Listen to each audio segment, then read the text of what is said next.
Bonjour à tous. Voici que les portes se sont ouvertes pour nous. Voici que la nuit est devenue lumière. Oui, le Tout-Puissant s'est frayé une voie. Il est parmi nous. Sa lumière éclaire nos chemins. Ô Dieu unique, notre Sauveur, par Jésus-Christ, notre Seigneur, soit gloire, majesté, force et puissance, maintenant et toujours.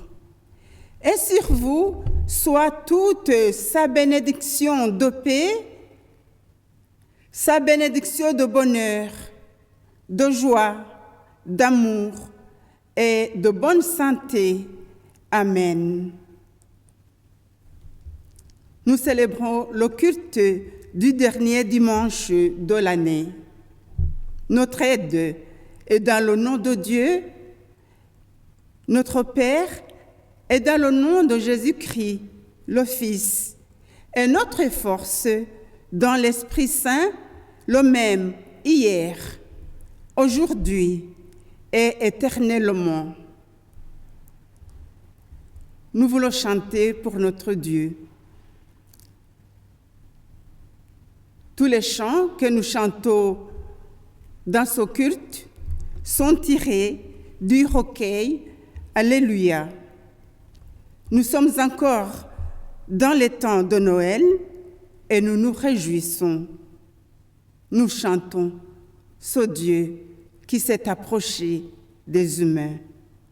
Et maintenant, chantons au 5404 à la page 880.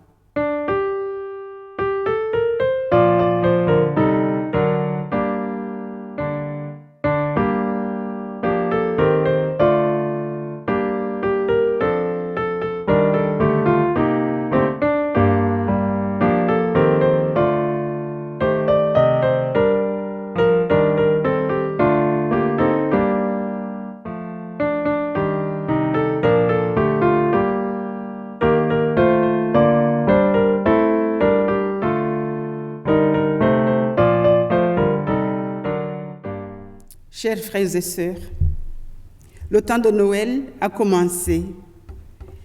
C'est le plus court des temps liturgiques. 12 jours et 12 nuits, depuis le jour même de Noël jusqu'à l'Épiphanie, c'est-à-dire à la manifestation de Dieu aux nations, autres que Israël. Ça devrait être un temps de calme, un temps de paix, un temps de réflexion pour chacun. Nous entendons à nouveau des anciennes promesses qui promettent à nos cœurs de s'ouvrir à la grâce de Dieu, grâce toujours présente. Car un enfant nous est né, un fils nous est donné. Nous louons donc le Seigneur pour ses œuvres merveilleuses à l'égard des humains et de tout l'univers. Nous l'adorons pour sa sainteté. Nous nous tenons devant sa face, face invisible à nos yeux, mais bien réel, pour le prier. Nous chantons pour lui. Il est digne de louange, le seul vrai Dieu. Avec le psaume 84, les versets 1 à 13, dans la version Parole de vie, louons-le d'un cœur joyeux. Nous ouvrons une première fois l'Écriture sainte pour en lire le psaume 84. Comme j'aime ta maison, Seigneur, Dieu de l'univers. Je meurs d'impatience en attendant d'entrer dans les cours de ton temple. Mon cœur et mon corps crient de joie vers le Dieu vivant. Seigneur de l'univers, mon roi et mon Dieu, même le petit oiseau peut faire un nid près de tes autels, et l'hirondelle peut y mettre ses petits. Ils sont heureux ceux qui habitent ta maison, sans cesse ils peuvent chanter ta louange. Ils sont heureux ceux qui trouvent leur force en toi, ceux qui partent vers toi de bon cœur. Quand ils passent par une vallée sèche, Dieu la change en oasis et les premières pluies la couvrent de bénédictions. En avançant, ils sont de plus en plus forts et se présentent devant Dieu à Jérusalem. Seigneur Dieu de l'univers, entends ma prière. Dieu de Jacob, écoute-moi. Ô Dieu, regarde le roi, il est notre bouclier. Accueille celui que tu as choisi. Car un seul jour dans les cours de ton temple vaut mieux que 1000 jours passés ailleurs. Mon Dieu, j'aime mieux rester à la porte de ta maison que de vivre au milieu des gens mauvais. Oui, le Seigneur Dieu est un soleil, il est notre bouclier.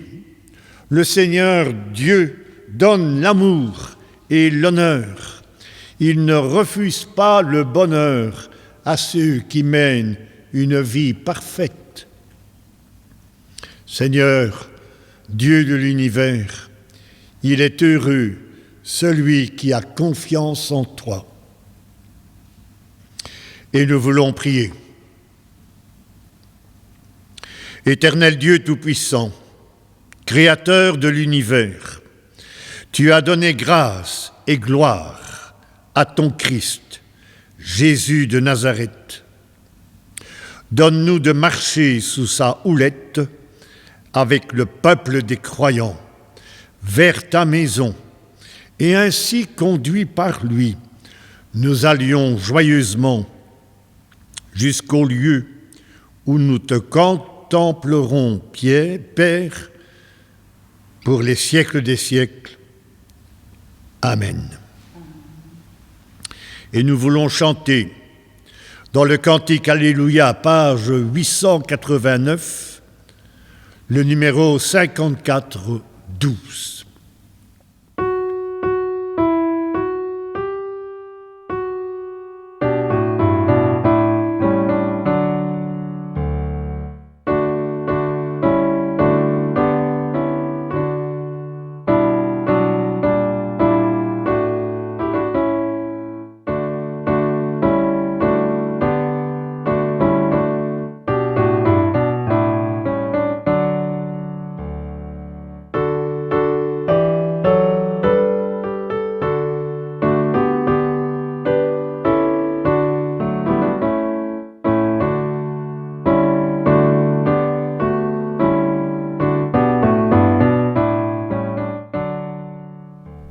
Dieu qui nous aime nous instruit sur la façon dont il veut que nous le servions.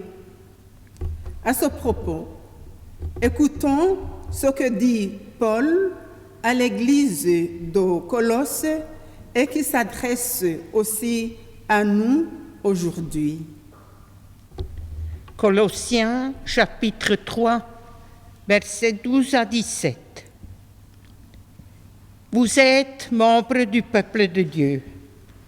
Dieu vous a aimés et vous a choisis pour que vous soyez à lui. C'est pourquoi vous devez vous revêtir d'affectueuse bonté, de bienveillance, d'humilité, de douceur et de patience. Supportez-vous les uns les autres et pardonnez-vous réciproquement toutes les fois que l'un de vous a une raison de se plaindre d'un autre. Vous devez vous pardonner comme le Seigneur vous a pardonné.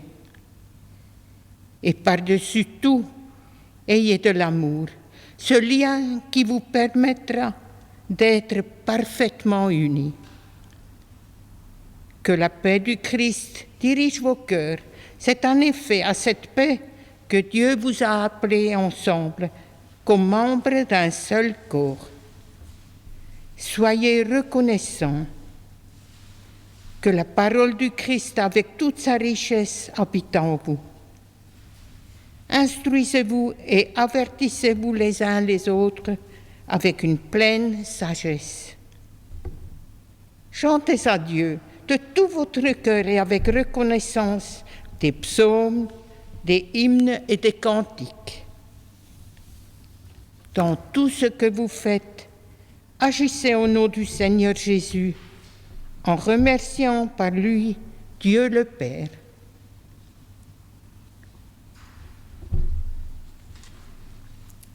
Je vous invite à la prière d'humiliation.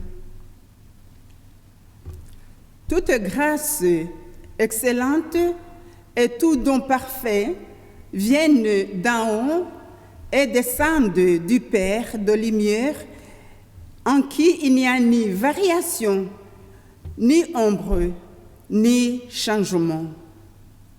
C'est pourquoi nous nous humilions devant sa sainteté. Prions.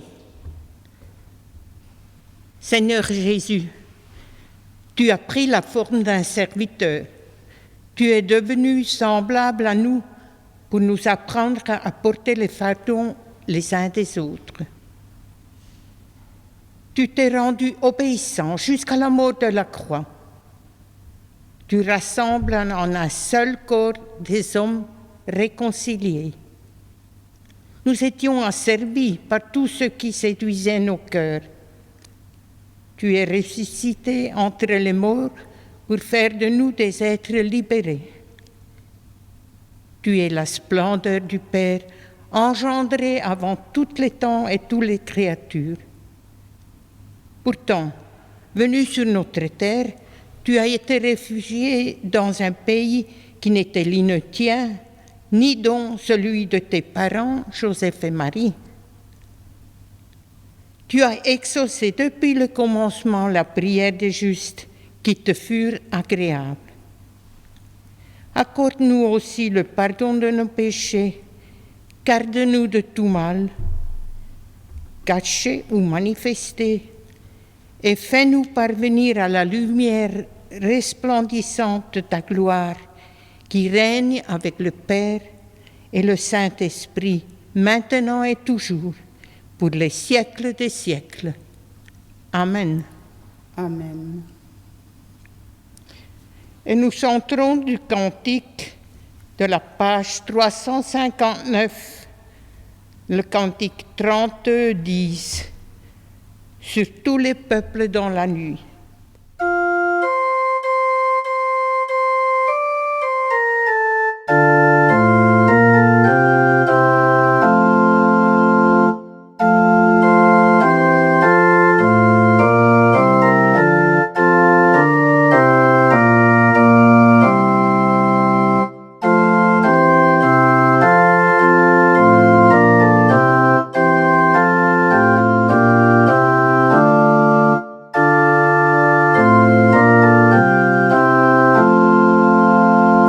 Le Dieu Tout-Puissant est miséricordieux, a pitié de nous. Il veut que nous vivions. C'est ce que nous confessons avec l'apôtre Paul en ce dernier dimanche de l'année, en attendant l'année nouvelle qui s'annonce. Paul disait, « Je suis certain que ni la mort, ni la vie, ni la hauteur, ni la profondeur, je suis certain que rien de tout cela ne nous ne nous séparera jamais de l'amour que Dieu a manifesté en Jésus-Christ, notre Seigneur. Il nous pardonne nos péchés et nous offre la vie éternelle par sa grâce infinie. Ainsi, nous chantons au Cantique 45, 24, c'est à la page 712.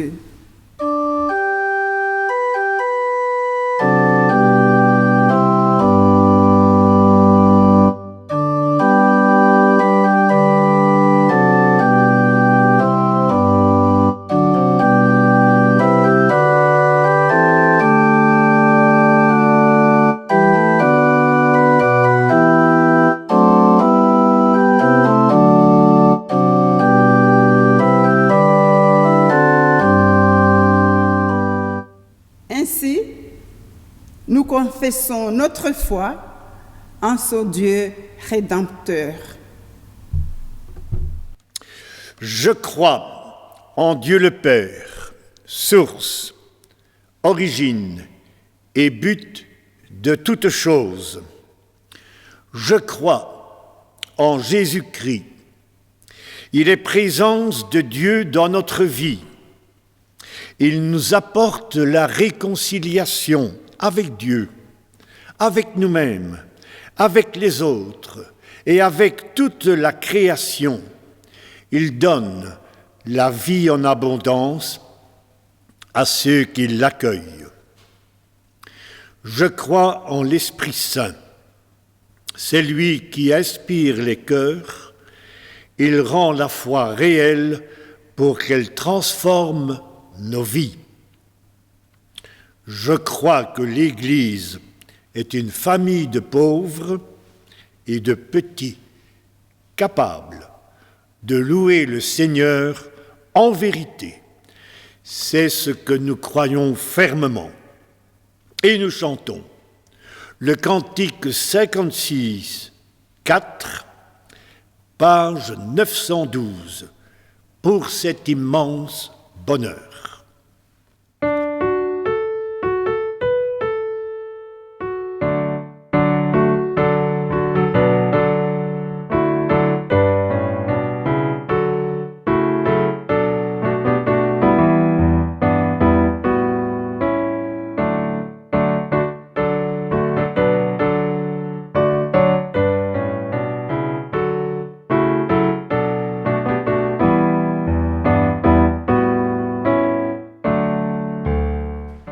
Prions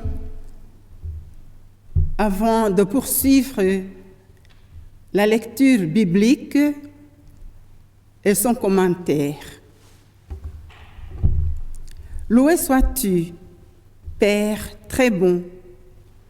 Tu nous rassembles dans ton Église pour célébrer le mystère de Jésus. Tu as voulu que sa vie humaine s'enracine dans une famille et que Marie et Joseph lui manifestent ton amour. Dans la présence de ceux qui nous entourent aujourd'hui, de près ou de loin, tu veux nous donner un avant-goût de ton royaume. Nous pouvons chanter, nous pouvons fêter, car nous nous sentons solidaires. Et nous savons que tu veux nous bénir, tu nous assembles, et les uns par les autres, que nos cœurs t'accueillent dans la parole qui va être lue et interprétée, et que ton esprit nous inspire. En Jésus ton Fils, nous te prions. Amen.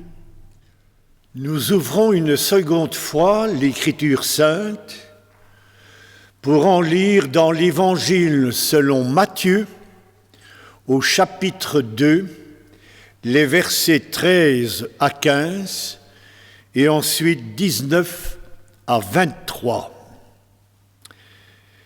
Après le départ des mages, voici que l'ange du Seigneur apparaît en songe à Joseph et lui dit : « Lève-toi, prends avec toi l'enfant et sa mère, et fuis en Égypte. Reste-y jusqu'à nouvel ordre, car Hérode va rechercher l'enfant pour le faire périr. » Joseph se leva, prit avec lui l'enfant et sa mère de nuit et se retira en Égypte. Il y resta jusqu'à la mort d'Hérode pour que s'accomplisse ce qu'avait dit le Seigneur par le prophète : « D'Égypte, j'ai appelé mon fils. » Après la mort d'Hérode, l'ange du Seigneur apparaît en songe à Joseph en Égypte. Il lui dit : « Lève-toi, prends avec toi l'enfant et sa mère, et mets-toi en route pour la terre d'Israël. » Et en effet, ils sont morts ceux qui en voulaient à la vie de l'enfant. Joseph se leva donc, prit avec lui l'enfant et sa mère, et il entra dans la terre d'Israël. Mais apprenant qu'Archélaüs régnait sur la Judée à la place de son père Hérode, il eut peur de s'y rendre, et divinement averti en songe, il se retira dans la région de Galilée. Il vint habiter une ville appelée Nazareth pour que s'accomplisse ce qui avait été dit par les prophètes : il sera appelé Nazaréen.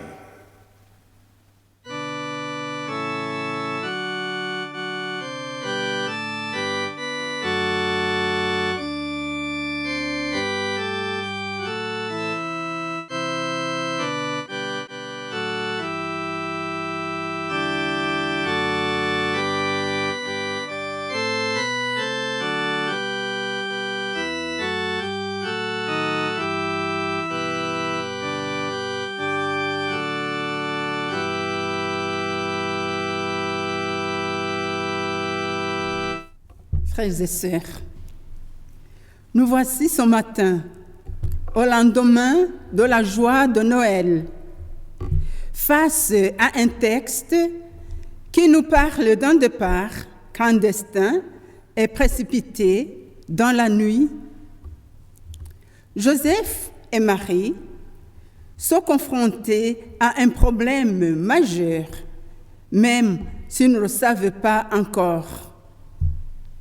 Ils viennent d'être recensés et aussitôt, ils doivent fuir leur pays, emportant le petit qui vient de naître, car il est en danger.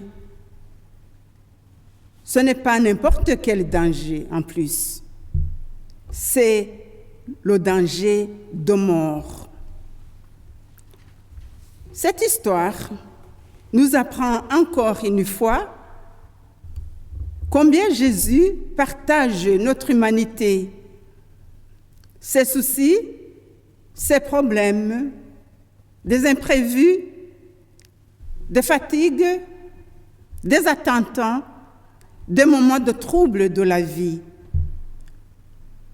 Mais cette histoire nous apprend aussi que Dieu se soucie de ce qui peut nous arriver, de ce qui nous arrive avant même que nous ne nous doutions de quoi que ce soit.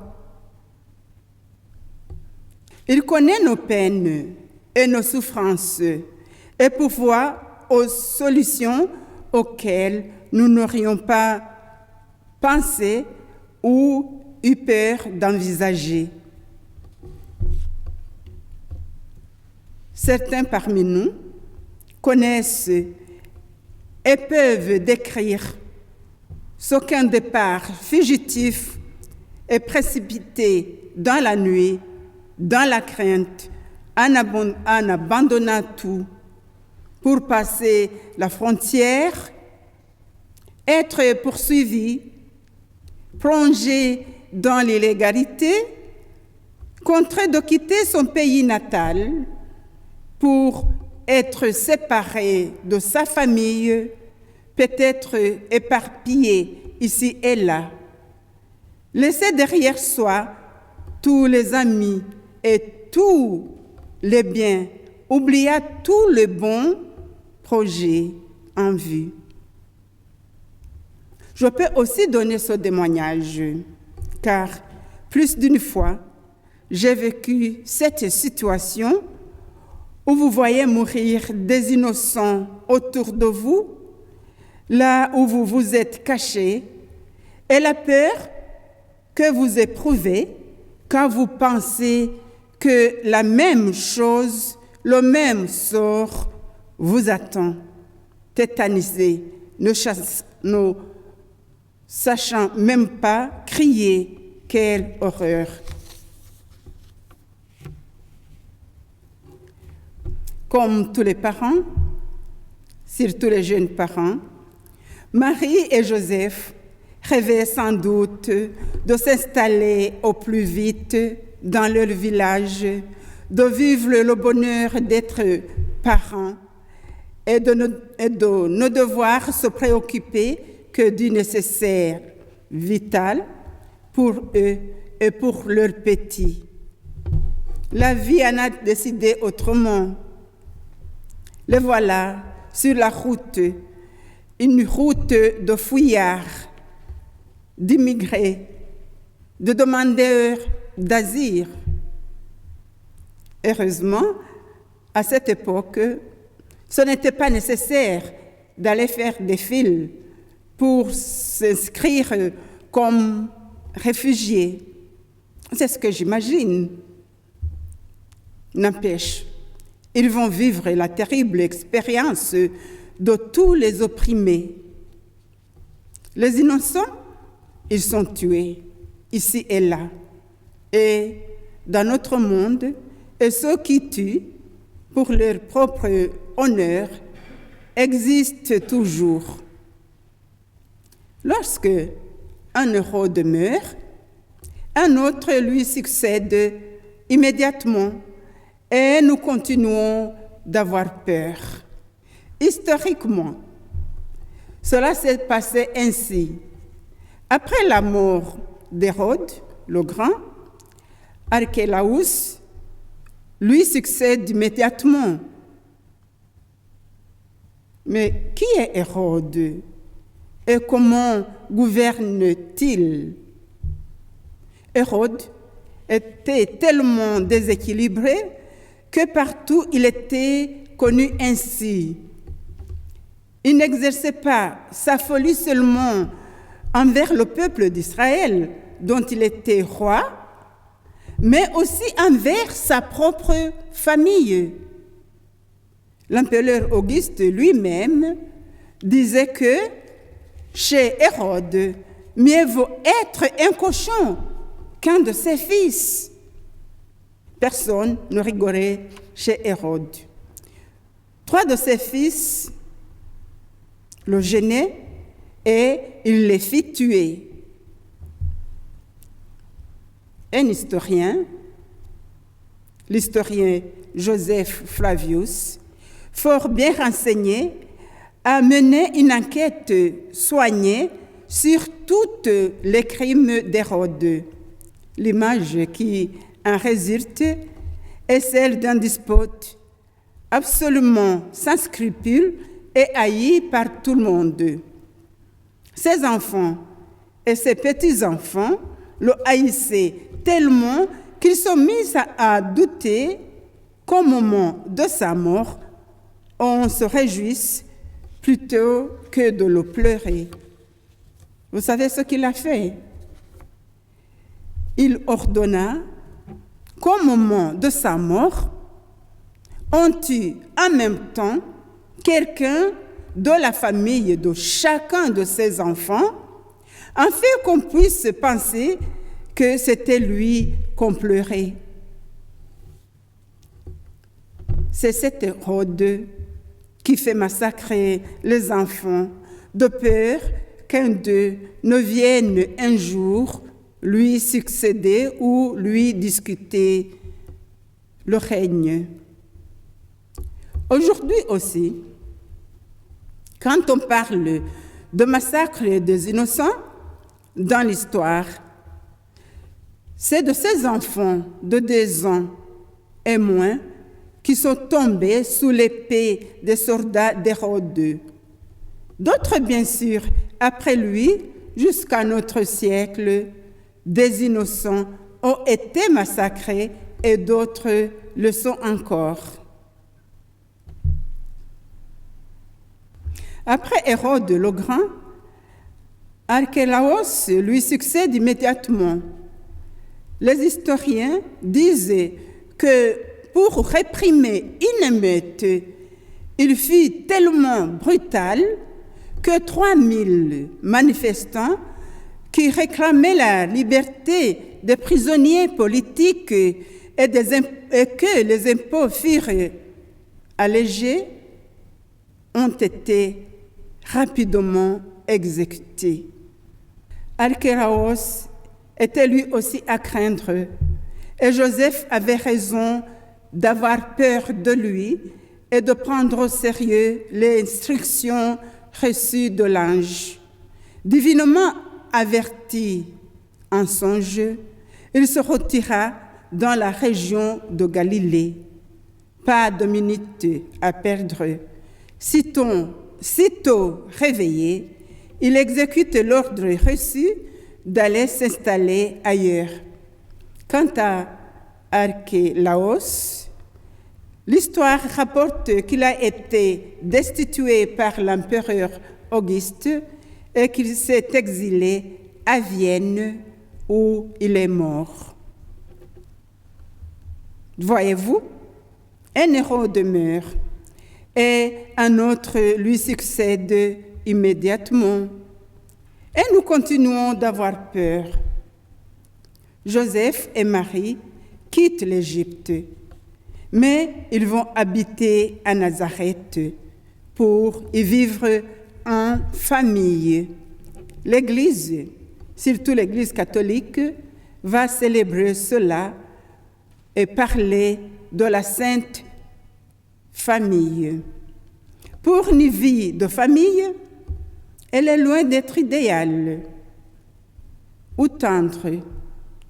Elle a connu des difficultés. Pourtant, c'est vrai, elle est sainte. Elle prend le chemin de l'humanité, d'une humanité qui connaît bien des difficultés, mais il fait l'expérience de la rencontre de Dieu. Joseph et Marie, avec le petit, forment une vraie famille. Elle est sainte parce qu'elle traverse les épreuves dans une confiance totale à Dieu. Sainte famille parce que Dieu y est présent. C'est une famille qui, à un moment, nous fait penser à des familles déracinées, exclues, qui connaissent le chemin d'exil. C'est une famille qui lutte, qui espère et qui est patiente. C'est une famille qui est toujours en recherche de son Dieu. Sainte famille, parce que toujours à l'écoute de Dieu, dans la confiance totale et réciproque. Cette histoire nous rappelle celle de Moïse. Moïse a été sauvé du massacre des bébés et garçons hébreux, alors que d'autres ont été tués. Il fut recueilli par une princesse d'Égypte, puis exilé à Madia. Et fin de fin, fut emmené au désert par la conduite de Dieu pour progresser vers la terre promise en compagnie du peuple hébreu, car le Seigneur s'est toujours souvenu de son alliance. Alors, dirons-nous peut-être, ces assassinats et cet assassinat des enfants de Bethléem. Les autres évangiles n'en parlent pas. Il y a de fortes probabilités pour que le massacre ne soit pas produit tel que Matthieu le décrit ou l'évoque. Mais cela ne veut pas dire qu'il n'a pas eu lieu du tout. En fait, tout au long de l'histoire, ce massacre s'est répété des centaines ou même des milliers de fois. Matthieu ne relate pas un événement qui va rester unique, quelque chose de bien délimité, à une date précise et à un lieu précis seulement. Matthieu évoque, à travers son récit, toutes les expériences faites par des parents de tous les temps et de tous les lieux. Au Congo, en Égypte, au Nigeria, au Mali, en Algérie, au Kenya, en Israël, partout. J'ai vu des enfants tués à coups de machette, y compris des enfants de moins de 2 ans et des enfants tout innocents qui essayaient de téter les seins de leur maman alors que celle-ci était allongée, morte, assassinée. Le massacre de Bethléem a lieu souvent, un peu partout. Jésus a voulu être l'un de ceux-là. Il a été comme eux, avec eux, de leur côté. L'Europe a connu, elle aussi, cette histoire. Pensons un peu aux Juifs d'Europe entre les deux guerres et surtout pendant la Deuxième Guerre. La Deuxième Guerre mondiale, je veux dire. On m'a raconté que pendant cette Deuxième Guerre mondiale, les bébés juifs ont servi d'expérience à la place des souris. Jésus a voulu être de cela. Il a été comme eux, avec eux et de leur côté, comme je viens de le dire. Mais admettons, il y a une ambiguïté qui s'exprime dans notre texte par le fait que Jésus est épargné et les autres enfants se font massacrer. Nous pouvons nous demander à quoi une histoire qui s'est répétée tant de fois en tant de lieux différents devient unique lorsque c'est l'Évangile qui la reprend. C'est parce que il nous y est dit que Dieu garde les choses en main. Chaque fois qu'une famille fuit avec un enfant, c'est Jésus qui part avec eux. Chaque fois qu'il y a un bébé qui est massacré, Jésus est avec lui. L'histoire de Noël n'est pas une idylle, ce n'est pas de la féerie.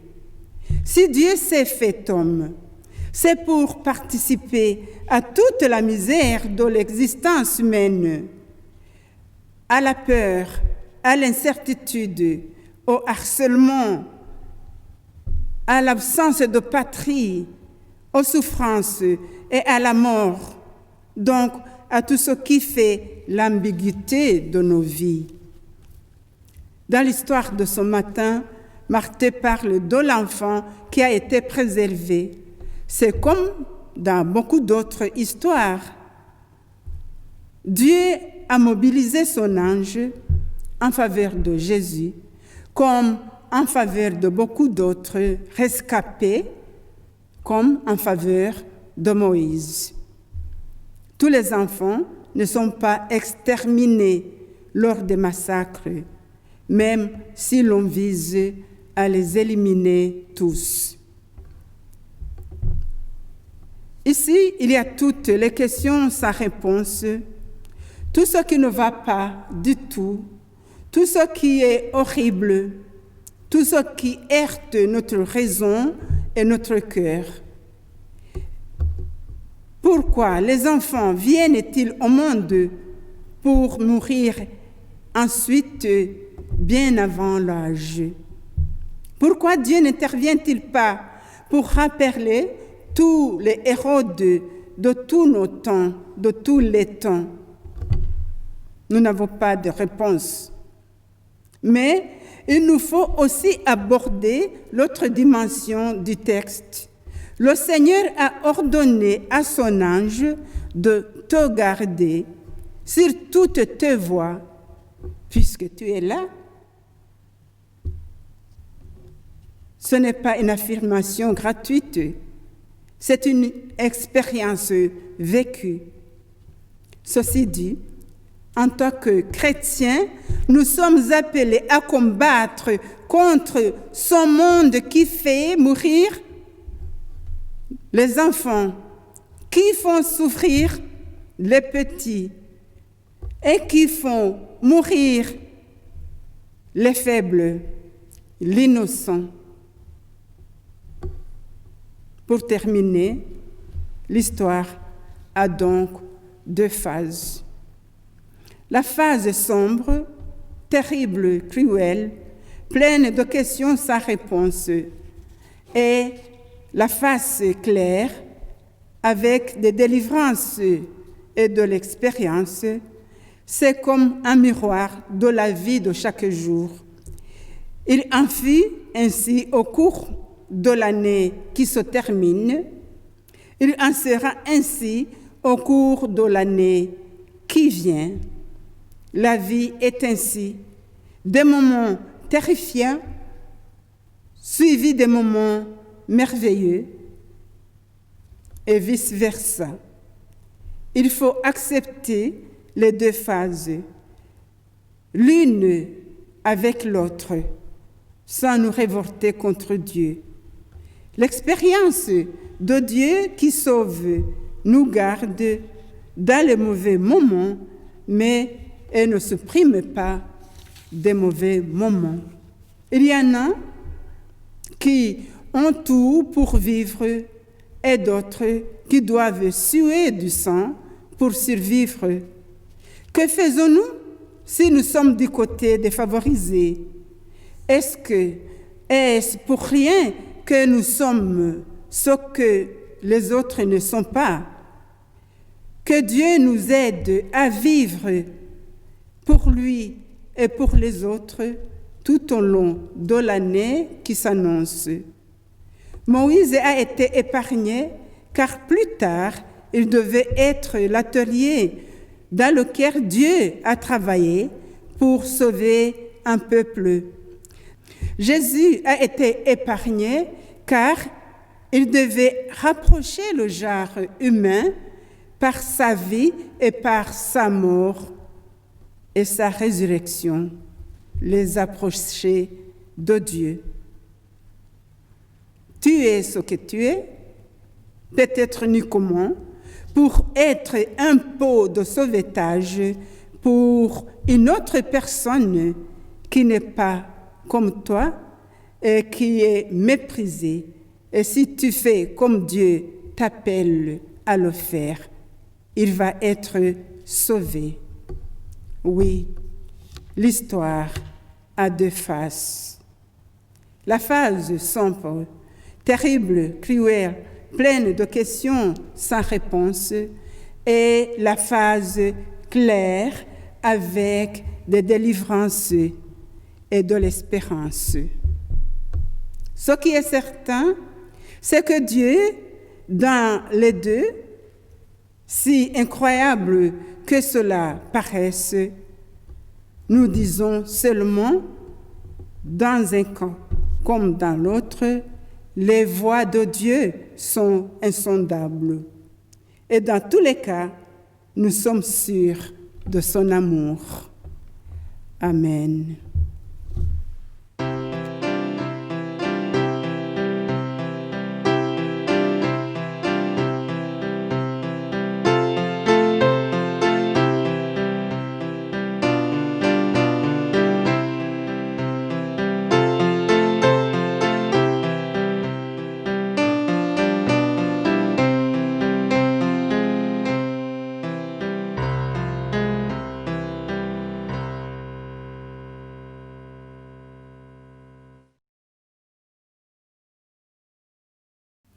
Dieu est le Père de toute la famille, toute famille humaine.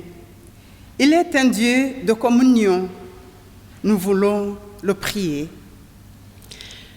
Merci, Père, pour les couples qu'un même amour garde dans la fidélité.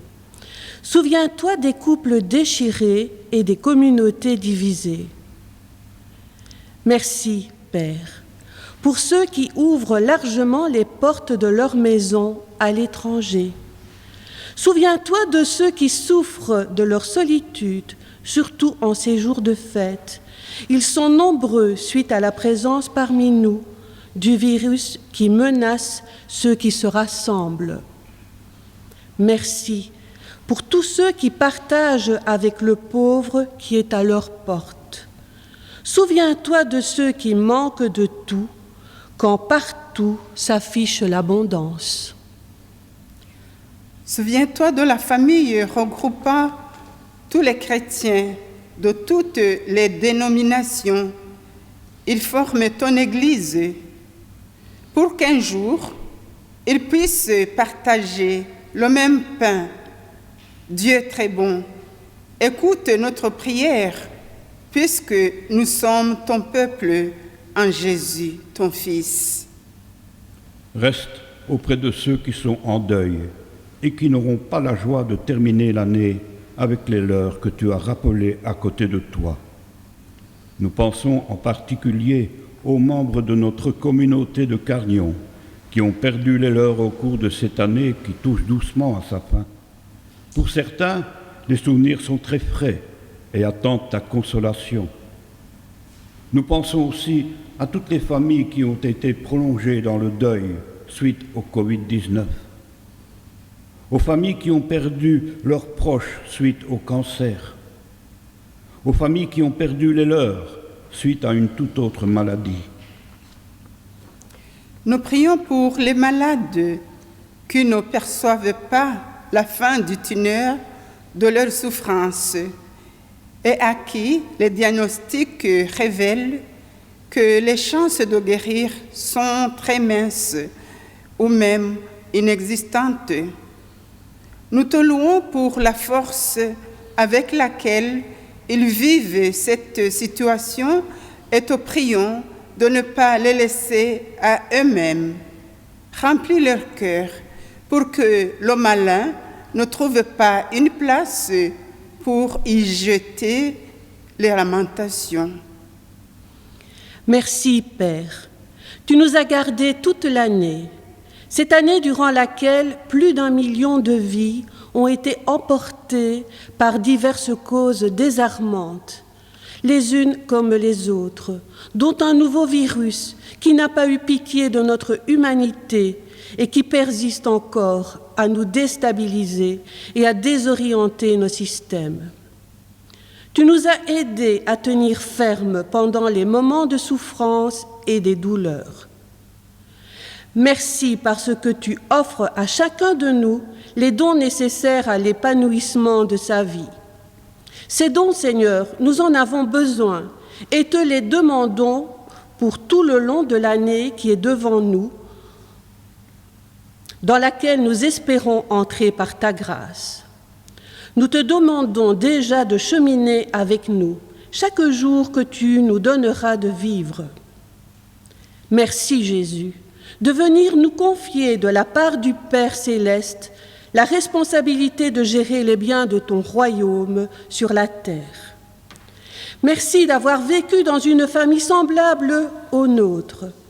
Tu as connu nos tourments et nos bonheurs. Tu as partagé la peur de la vie incertaine des réfugiés. Merci. Tu as subvenu aux besoins des démunis que tu as rencontrés et tu as donné à tes disciples le pouvoir de faire de même. Merci, Esprit de vie, don de l'amour du Père. Merci, puisque par toi, toutes les valeurs du royaume peuvent porter des fruits en nous. Amen. Amen. Chers frères et sœurs, prenez bien soin de vous. Je vous invite à garder le contact les uns avec les autres par un appel téléphonique, un email ou un courrier. Je pense tout particulièrement aux personnes isolées, aux malades et à toutes les personnes qui vivent des moments difficiles. N'hésitez pas à contacter un membre du consistoire en cas de besoin. Nous sommes à votre écoute. Toutes les coordonnées des responsables se trouvent sur notre site Internet. En tant que trésorière, je vous rappelle que vous pouvez verser votre offrande sur le compte bancaire du consistoire. Ce dernier s'affichera sur votre écran. Vous pouvez également effectuer un ordre permanent. Que le Seigneur vous garde durant toute cette semaine. Gloire soit à Dieu. Je me permets de vous rappeler l'opération Calendrier de l'Avent inversé, organisée par la diaconie. Il s'agissait de donner au lieu de recevoir. Ainsi, il vous était demandé, à l'instar du calendrier de l'Avent, où l'on ouvre une fenêtre quotidiennement, de mettre de côté chaque jour, tous les 2 jours, chaque semaine, des vivres ou un produit d'hygiène à déposer dans notre manne. Nous récolterons vos dons ce mercredi 30 décembre dans la salle du Temple de 10h à 12h et de 14h à 16h. Ces dons seront immédiatement portés à Ésope et ils seront les bienvenus car les demandes ont explosé. D'ores et déjà, les membres de la diaconie vous remercient de votre générosité. Soyez toujours joyeux, priez sans cesse, remerciez Dieu en toutes circonstances. Voilà ce que Dieu demande de vous dans votre vie avec Jésus-Christ. Ne faites pas obstacle à l'action du Saint-Esprit. Ne méprisez pas les messages inspirés, mais examinez toutes choses, retenez ce qui est bon et gardez-vous de toute forme de mal. Que Dieu, source de paix, fasse que vous soyez totalement à lui, qu'il garde votre être entier, esprit, âme et corps, qu'il les garde irréprochables pour le jour où viendra notre Seigneur Jésus-Christ. Celui qui vous appelle accomplira toutes choses, car il est fidèle. Que la grâce de notre Seigneur Jésus-Christ soit avec vous tous. En effet, la grâce est avec tous ceux qui aiment notre Seigneur Jésus-Christ. C'est inimparable. Allez donc en paix. Le Seigneur vous aime et il vous aime en premier et c'est lui qui vous apprend à aimer à votre tour. Amen. Et nous terminons avec le chant qui se trouve à la page 858. C'est le numéro 52-17. Nous sommes libérés de toute chaîne. Amen.